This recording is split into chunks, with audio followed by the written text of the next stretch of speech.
过来，阁是这个四山四角弄破一个幸福的家庭。台中一个73岁外妈载着15岁查某孙，互刷石仔车压着，2马孙仔加落车卡，当场死亡。做一届失去着2个亲人，家属是有够伤心。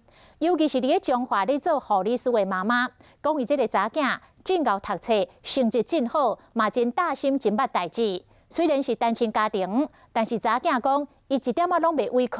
因为有上甲疼惜的妈妈甲外公外妈，伊真幸福。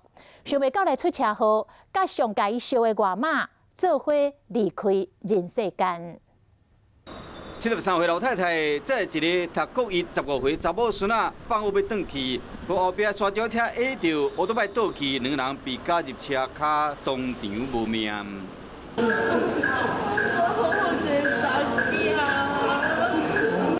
一个做老母的真艰苦，一摆失去2个亲人，尤其是伊宝贝查某囝是当年真辛苦做试管生落来。虽然讲是单亲家庭，也毋过这个查某囝真大心，厝内人拢真疼伊，甲外妈的感情特别好，时常做伙出去佚佗。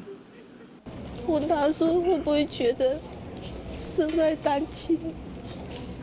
没有，他从来没有看过爸爸很委屈，他每次都跟我说。他当我的女儿很好命。这个做老母的讲，因查某囝真够画图，比赛时常得奖，进了几工才收到奖状，真欢喜。佮讲大汉了后要去画红仔册，而且成绩真好，英文特别好。国小是摕市长奖毕业的，高中考调自由班，平常时拢是外公外妈骑车你甲接送上下课，想不到发生意外。你小孩几岁？你没有小孩，你就这样子弄别人的小孩。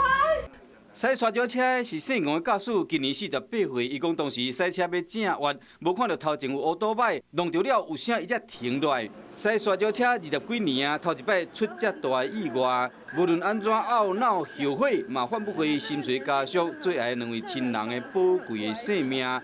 本来幸福家庭，因为安尼破碎去啊。